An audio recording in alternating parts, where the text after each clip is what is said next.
Episode 89, The Road to Nowhere. Did you know that Visine eye drops are the original blinker fluid?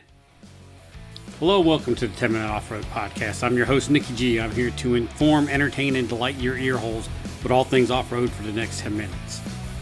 Why 10 minutes? Well, that's about how long it's going to take for the hot water tank to reheat the hot water so I can continue my shower. Yeah, I know it's lame, I'm reaching. I'd like to remind everybody you can listen to the 10 Minute Off-Road Podcast on whatever the hell you're listening to it on now, which may or may not include Apple Podcasts, Google Play, Overcast, Breaker, Castbox, Pocket Cast, Radio Public, and Stitcher. But never iHeartRadio or Pandora, because they're just pricks. And is Pandora even a thing anymore? I haven't heard anything about it. I gotta admit, I mostly listen to iHeartRadio. You can contact 10 Minute Off-Road Podcast at 10minuteoffroad@gmail.com. That's 10minute at gmail.com. Or the easiest way is to just leave a comment on the YouTube videos. That seems to be how most people listen to the podcast. I'd like to remind everybody you can follow and be ignored by the 10 Minute Off-Road Podcast on Instagram, which I haven't posted or checked in a long time. Twitter, which I don't use at all anymore. I guess it's called X now. Facebook, which I hardly even update my own personal Facebook account. And YouTube.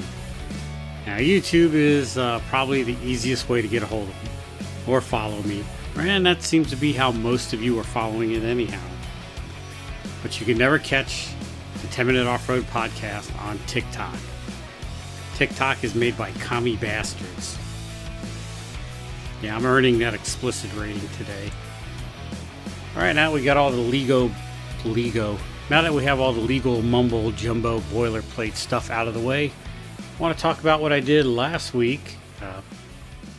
Actually, by the time you hear this, it'll be a few weeks ago. A couple of friends and I decided to camp out on old Highway 105 up near the Linville Gorge.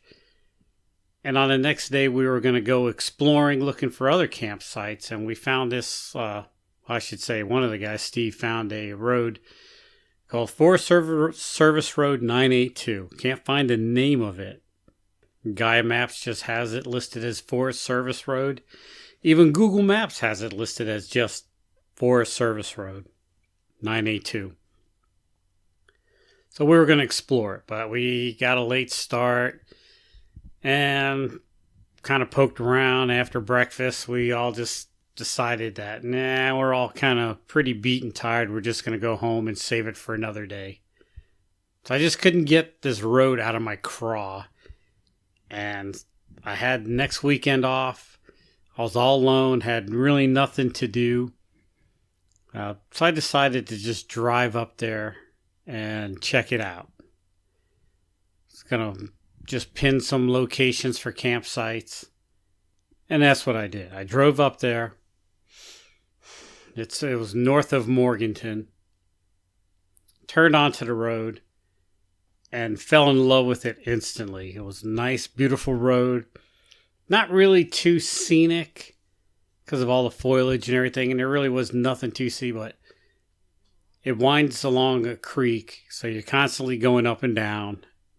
You go down to the creek, then you go uphill, and the creek, I imagine, has some falls to it, because it seemed like one minute you're 50 feet above it, and the next minute you're right alongside it. Had a beautiful one-lane bridge road that crossed over the creek. It was very nice. I enjoyed it. Saw quite a few campsites. Now, the one thing that did put me out from it is that the campsites, you couldn't drive up to them on most of them. Some of them you could. But they had a little pull-off off the road where you park and then you have to walk 100, 200 feet to your campsite, which some of them were pretty long. Some of them were not as long. That kind of put me off a little bit, but hey, it was nice, pretty campsites. Turned on an offshoot road, found quite a few campsites on there. So got to the end of the offshoot road, which was couple of miles long, I'd say. I was on it a long time. Turned around, backtracked, continued on the road, got about another mile, and I came to a gate, a closed gate. And the gate looked like it was freshly installed. There were some temporary barriers that said road closed. And so it was a kick in the pants for me. I turned around. I decided to get back on the main road, go up to the Wilson Creek area where the 982 comes out, and enter from the east and see how far the road I can go. And probably went down that road about a mile and come to a roadblock, which they closed the road and they just threw a bunch of boulders in the road so you couldn't go any further. And that was even a bigger kick in the pants because the gate being up, I come across gates all the time that are closed. But the boulders in the road, I guess they could move it with a bulldozer or a backhoe if they had to. But that kind of tells me that the road's closed permanently. Now on the west side where I came across the gate, that gate was freshly installed, which tells me that I think they're going to keep the road closed, but they have the gate there for access in case they have to access it for emergency reasons or whatever.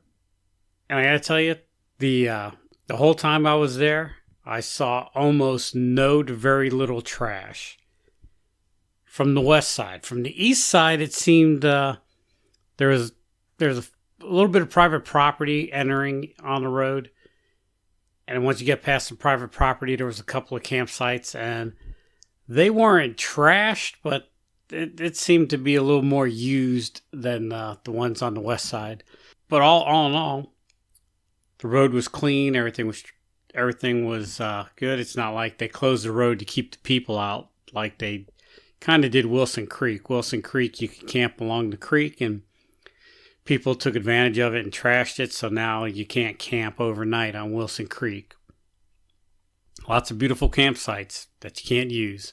But I don't think that's the case on 982.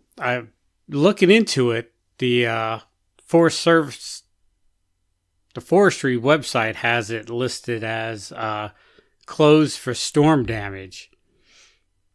But I'm telling you, that looks like it's permanently closed.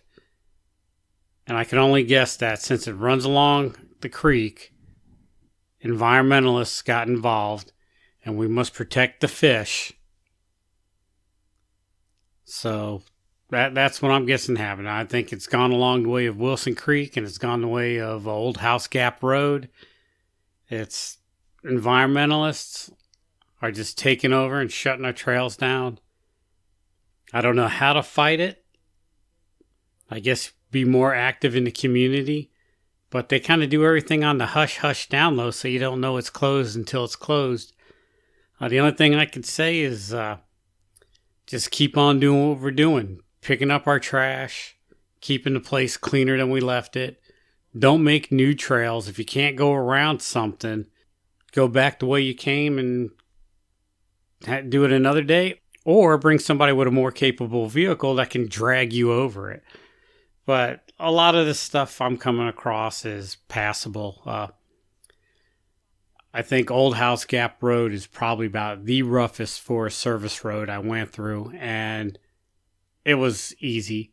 Hurricane Creek is another road that's kind of rutted out in places, but easy. You might have to drag.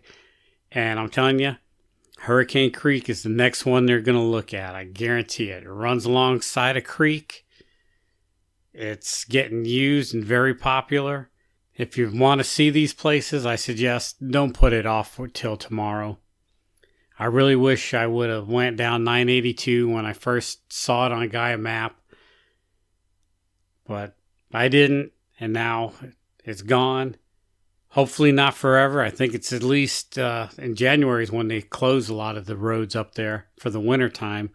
So I'm thinking it's probably closed for the winter at least. We'll find out in April if it's open, but I'm not holding my breath. All right, so I've rambled on long enough. Until next time, this is Nikki G saying, wheel what you got and be happy.